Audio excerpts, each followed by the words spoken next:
Pneuma began actually with what Carl Jung would call a big dream that I had in the year 2000.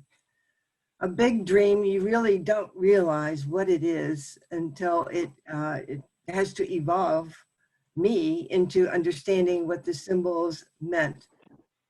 I'm not going to spend time going into the dream, but I wanted to say it took 8 years for the full aha of it to come, with other little hints along the way. In 2004, I made a 30-day, my second 30-day retreat. I made my first in the late 60s, and I made a 19th annotation along the way in the 90s, and then a 30-day in 2004.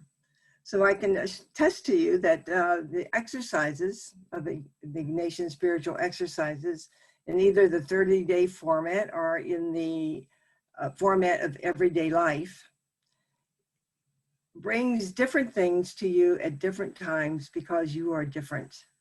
And God's call to you can be different in each time you make those exercises. Or it could just be a renewal and deepening of your particular unique way that God relates to you.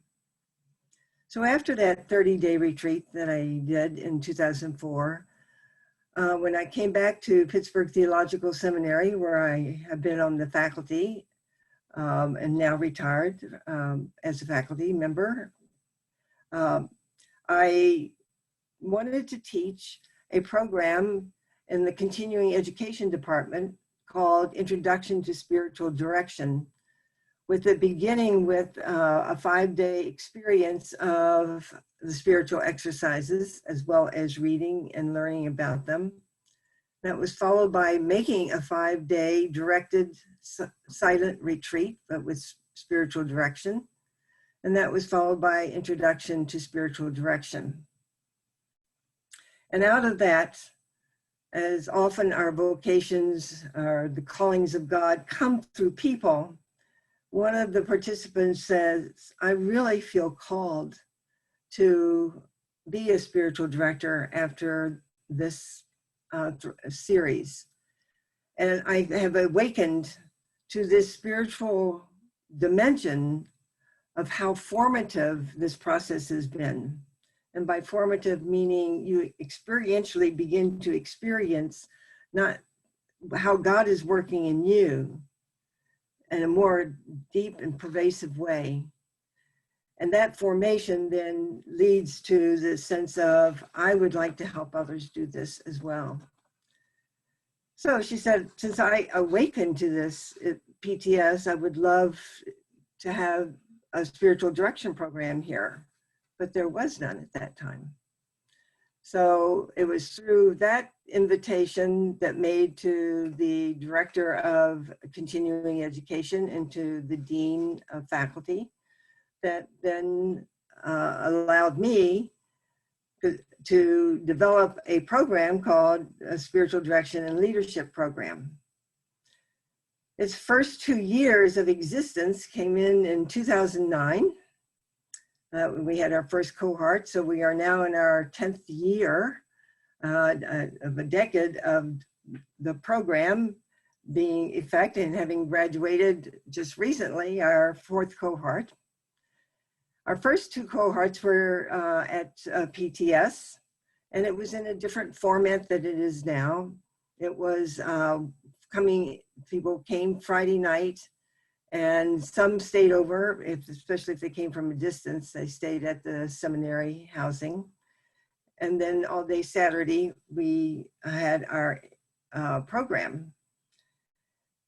So in 2013, after 2 cohorts, I retired from the seminary, and at that time they did not have anyone that would be replacing me in this aspect of my duties there. So I asked, I said, well, can I find a new home for it? And very privileged that they allowed me to take the program that I had developed there to continue it in any form that I could. And since we already had another cohort announced, the fastest way to do that was for me to just develop a new format of the program.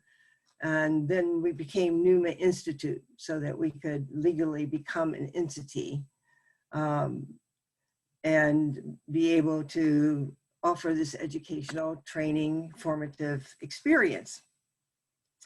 Pneuma Institute also broadened its scope and its mission to include not only this particular training program, but also to include the training of the spiritual exercises, which is also an option in the spiritual direction and spiritual leadership program, as well as training supervisors and training, doing peer supervision and offering direct services of those things as well to others. And one of the things that has evolved out of each of the cohorts has been a sense of community. Community with the cohort, community that comes from the deep sharing of one's own spiritual life and journey with others in the program.